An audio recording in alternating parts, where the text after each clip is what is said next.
এটি খুব সুন্দর একটি মুরগির মাংসের রান্না।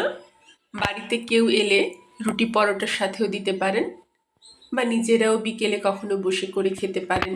খালি মুখেও এটি ভালো লাগে, সত্যি এটা সুন্দর হয়। এর জন্য মশলা নিলাম, তার মধ্যে দিলাম টমেটো, পেঁয়াজ, লঙ্কা, কাজু, জিরে, গোলমরিচ আর ধনে। এটাকে জলে সেদ্ধ করে নিয়েছি। এবার এটাকে আমি বেটে নেব। তেলের মধ্যে দেব কিছু সবজি। সবজির মধ্যে দিয়ে নিলাম আমি বিনস, পেঁয়াজ, বাঁধাকপি আর লঙ্কা। সাদা তেলের মধ্যে এটি আলতো করে ভেজে নেব, খুব বেশি ভাজবো না, একটু ক্রাঞ্চি ভাবটা যেন থাকে। আর সামান্য পরিমাণে একটু নুন দেব। একটু ভাজা হয়ে গেলে এটাকে নামিয়ে দেব। আবার কড়াই বসে তার মধ্যে দিলাম সাদা তেল। সাদা তেলের মধ্যে ফোড়নে দিলাম গোটা জিরে, একটু বেশি করে কালো সর্ষে, কারি পাতা আর লঙ্কা, আর দিলাম সামান্য পরিমাণে আদা আর রসুনের থেতো। একটু ভাজা হয়ে যাওয়ার পরেই উপর থেকে আমি দিয়ে নেব মাংসগুলো দেওয়ার পরে আমি একটু এপিট ওপিট করে এটাকে ভেজে নিতে হবে। দিয়ে নিলাম পরিমাণ মতো নুন। এবার মাংসটা ভাজবো। একটুক্ষণ ভাজার পরে আমি বুঝতে পারবো যখন রঙটা একটু চেঞ্জ হয়ে গেছে, তখন এখানে আমি দিয়ে নেব আদা আর রসুন খানিকটা গ্রেট করে।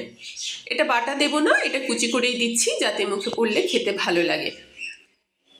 এবার এটাকে আবার বেশ খানিকক্ষণ একটু ভালো করে ভেজে নেব। ভাজা হয়ে গেলে ওই যে মশলাটা রেডি করেছিলাম, টমেটো, পেঁয়াজ, কাজু আর ধনে আর জিরের, লঙ্কা, সেটার মধ্যে দিয়ে নিলাম খানিকটা দই। এবার এটাকে আবার ভাজতে শুরু করব। মাঝে এটাকে একটু সামান্য ঢাকা দিয়ে দিয়েছিলাম, তাই একটু জলও বেরিয়ে গেছে, দেখতে পাচ্ছেন। এবার কিন্তু বেশিক্ষণ আর গ্যাসটা কমিয়ে রাখা যাবে না। পরিমাণ মতো দিলাম নুন, কাঁচা লঙ্কা আর গোলমরিচের গুঁড়ো। এবার গ্যাসটাকে একদম হাই ফ্লেম করে ওখানেই দাঁড়িয়ে থেকে এটাকে শুকনো করে ভাজতে হবে। বেশ কিছুক্ষণ এদিক ওদিক করার পরে দেখতেই পাচ্ছেন জলটা খানিকটা কমে এলো। এবার দিয়ে নেব আমি এর মধ্যে পেঁয়াজ, বাঁধাকপি আর বিনসের যে ভেজে রাখা সবজিটা ছিল সেটা। ওই সবজিটা আমি দুটো তরকারির জন্য ভেজেছিলাম, অর্ধেক এখানে দিয়েছি, অর্ধেক অন্য তরকারিতে ব্যবহার করব। এবার দিয়ে নিলাম খানিকটা বাটার, অরিগেনো আর পেরি পেরি। বলে রাখি, এই রান্নাটাতে এই সবজিটা দিলে কিন্তু খেতে ভীষণ ভালো লাগে, আর মিক্সড হার্বস। এবার নিচে লেগে লেগে আসছে, এই লাগাটা যেন হয়, তাহলেই একটু খেতে বেশি ভালো হয়, একটু পোড়া পোড়া হবে। এবার ওখানে দাঁড়িয়ে থেকেই অনবরত এটা নাড়াচাড়া করে শুকনো করে নিতে হবে।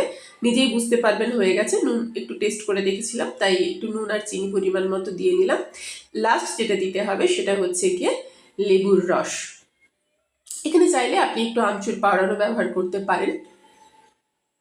এবার এতে দিয়ে নেব অল্প পরিমাণে আমচুর পাউডার, যেটা আমার এখানে আর দেখানো হয়ে ওঠেনি। ভাজাটা দেখতে পাচ্ছেন রঙটা কি সুন্দর হয়ে গেছে। রান্নাটা প্রায় আমার শেষের মাথায়।